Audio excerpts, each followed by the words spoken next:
बाबरी मस्जिद या मुग़ल का दौरे हुकूमत की बात करें तो मुग़ल यहाँ पे भी हैं और मुग़लों ने उधर भी बहुत अच्छी मस्जिदें बनाई हैं। वेस्ट को मोमिनों की ये जो करतूत है, जो जिहादी हैं, सारे मोमिन एक जैसे नहीं होते, लेकिन बहुत सारे जो मॉडरेट मोमिन है वो चुप कर जाते हैं, वो इनकी बदमाशी को चलने देते हैं, इसलिए वो भी कंप्लिसिट है। अंदरून जो ऑपरेशन है अंदरून, वो होना चाहिए क्रैकडाउन करप्शन के ऊपर और फ्रॉडिये जो चल रहे हैं। We're doing a Ram dance in RAM formation for the upcoming Mandir inauguration in Ayodhya. कल मैंने खबर पढ़ी है कि 41 करोड़ रुपीस अकाउंटों में से फ्रॉड के जरिए निकाल लिया गया। 41 करोड़ रुपया अकाउंटों से निकाल लिया लोगों को, पता रो लो चीखते फिर। जैसे हम लोग ये कोशिश कर रहे हैं कि गोरों को बताया जाए कि सारे कल्चर बराबर नहीं होते, कुछ कल्चर ज्यादा अग्रेसिव होते हैं, और इस्लामिस्ट जहाद, शरिया, ये सारे जो बुरके टोपी वाले खोते, ये सारी जो चक्कर हैं, ये सिविलाइज दुनिया में कहीं पे इनका गुजारा नहीं है। हर पूरी दुनिया में इनके साथ पंगा। पाकिस्तान के अंदर भी बहुत से मंदिर ऐसे हैं जिनको टॉयलेट बना दिए गया, बहुत से मंदिर यहाँ पर भी ऐसे हैं जिनके ऊपर रोड्स बना दी गई, जो है रेस्टोरेंट्स बना दिए गए, तो यहाँ पर भी हुआ है। इंडिया में तो मैं देख रहा था ये जो बेंगलुरु की फैसिलिटी है तारड़ साहब, वहाँ 3000 वो इंजीनियर्स काम करेंगे। इट मींस कि वहाँ पे इतनी मैन पावर इंजीनियर्स की है।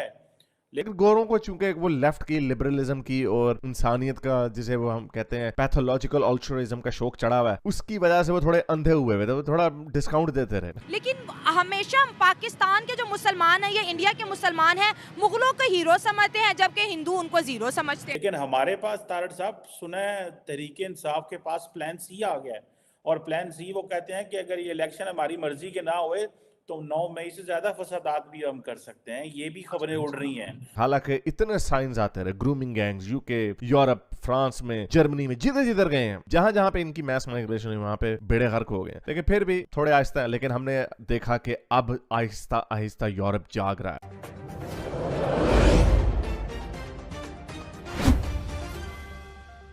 जिहादी हैं, सारे मोमिन एक जैसे नहीं होते, लेकिन बहुत सारे जो मॉडरेट मोमिन है वो चुप कर जाते हैं, वो इनकी बदमाशी को चलने देते हैं, इसलिए वो भी कंप्लिसिट है। लेकिन एनीवे, तो बड़े अरसे से हम लोग ये कोशिश कर रहे हैं कि गोरों को बताया जाए कि सारे कल्चर बराबर नहीं होते, कुछ कल्चर ज्यादा अग्रेसिव होते हैं, और इस्लामिस्ट जहाद, शरिया, ये सारे जो बुरके टोपी वाले खोते, ये सारी जो चक्कर हैं, ये सिविलाइज दुनिया में कहीं पे इनका गुजारा नहीं है। हर पूरी दुनिया में इनके साथ पंगा। लेकिन गोरों को चूंकि वो लेफ्ट की, लिबरलिज्म की और इंसानियत का, जिसे वो हम कहते हैं पैथोलॉजिकल अल्ट्रुइज्म का शौक चढ़ा हुआ है, उसकी वजह से वो थोड़े अंधे हुए थे, वो थोड़ा डिस्काउंट देते रहे। हालांकि इतने साइंस आते रहे, grooming gangs UK, Europe, France में, जर्मनी में, जिधर जिधर गए हैं, जहां जहां पे इनकी मैस माइग्रेशन हुई, वहां पे बेड़े गर्क हो गए। लेकिन फिर भी थोड़े आहिस्ता है, लेकिन हमने देखा कि अब आहिस्ता आहिस्ता यूरोप जाग रहा है। Right wing political parties power में आ रही हैं, और इवन अब इंग्लैंड ने भी एक बड़ा एकदम से स्टेप लिया है जो हम कोई भी एक्सपेक्ट नहीं कर रहे थे, एक्सपेक्ट स्पेसिफिकली नहीं कर रहे थे, लेकिन हमें वैसे नजर आ रहा है कि सख्ती अब मोमिनों के ऊपर होने लगी है, और वो सख्ती अब आहिस्ता आहिस्ता बढ़ती जा रही है। तो वो एक खबर है, उसके ऊपर बात करते हैं। लेकिन आगे जाने से पहले इस वीडियो को ज्यादा से ज्यादा लाइक करें, शेयर करें, और नीचे कॉमेंट्स में अपने ख्यालात का इजहार जरूर करें, और बताएं कि क्या ये अच्छी खबर है जो मैं आपको देने लगा हूं। मेरे हिसाब से तो बड़ी अच्छी खबर है, क्योंकि इस हरकत के बाद अब फ्लड गेट्स खुल जाएंगे, अब और इनकी कमबख्ती आनी, अब और इनकी शामत आनी, जो इनकी बदमाशी, जो दो चेहरे इन्होंने रखे हुए थे, वो अब खुल खुल के सामने आ रहे हैं पूरी दुनिया के सामने।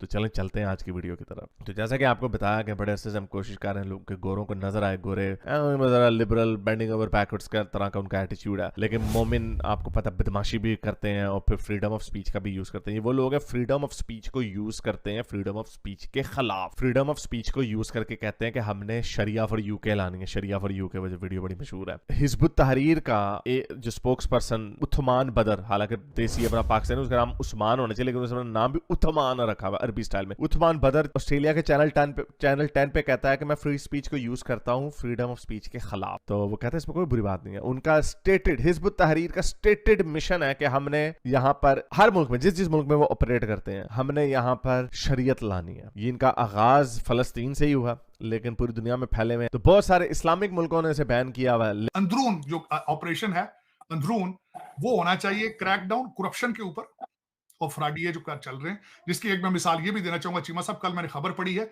कि 41 करोड़ रुपीस अकाउंटों में से फ्रॉड के जरिए निकाल लिया गया। 41 करोड़ रुपया अकाउंटों से निकाल लिया लोगों को, पता रो लो चीखते फिर।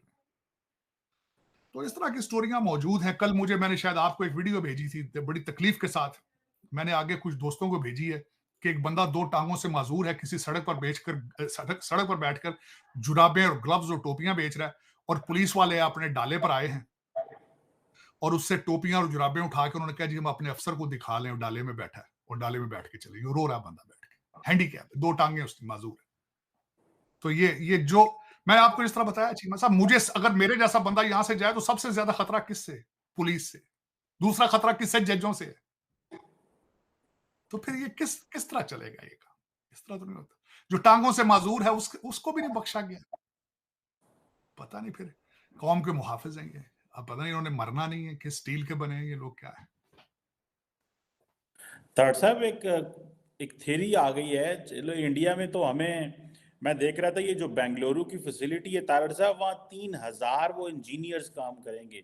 इट मीन्स कि वहाँ पे इतनी मैन पावर इंजीनियर्स की है, लेकिन हमारे पास तारड़ साहब सुना है तहरीक इंसाफ के पास प्लान सी आ गया है, और प्लान सी वो कहते हैं कि अगर ये इलेक्शन हमारी मर्जी के ना हुए तो 9 मई से ज्यादा फसादात भी हम कर सकते हैं। ये भी खबरें उड़ रही हैं। उधर लड़के इंजीनियर बने हैं, वो बेंगलुरु में काम कर रहे हैं। हमारे वो जो आपका लफ्ज है लौंडे लपाड़े, ये सारे अब वो कहते हैं प्लान सी तैयार है कि हो सकता है हम 8 फरवरी को कोई फसादात ना हो जाए। ये भी एक थ्योरी, कॉन्स्पिरेसी थ्योरी है, पता नहीं हकीकत है या क्या है, लेकिन ये चल रही है। तार साहब, इंडियन स्टूडेंट को क्या शौक है कि वो इंजीनियर बन रहा है, उसके अंदर क्या है? और इस यूथिये जो है ये ट्विटर पे, टिकटॉक पे, फेसबुक पे लगा हुआ है और वो कॉन्स्पिरेसी कर रहा है। ये 2 डिफरेंट यूथ का क्यों टेम्परामेंट अलग-अलग क्यों है? चीमा साहब 2 चीजें, इसका भी बहुत पुराना बैकग्राउंड है। इसका बैकग्राउंड पुराना इसलिए है चीमा साहब, जब आपने शुरू किया है पाकिस्तान का मतलब क्या है, ला इलाहा इल्लल्लाह, उसको आप टाइमली फैशन पे इस्तेमाल करते हैं। जब भी आपको किसी चीज से तवज्जो हटानी हो, तरक्की की तरफ से, ग्रोथ की तरफ से, तो आप इस लफ्ज का इस्तेमाल सियासी तौर पर करते हैं। इसका रिसेंटली डेंजरस इस्तेमाल किसने किया था? हमारे पिछले रहनुमा जो थे जनरल जियाउल हक साहब ने किया था, क्योंकि जरूरत थी डॉलरों की, तो जिहाद तैयार किया गया। उन्हें कहा जाओ इस अफगानिस्तान के लिए जिहाद करो।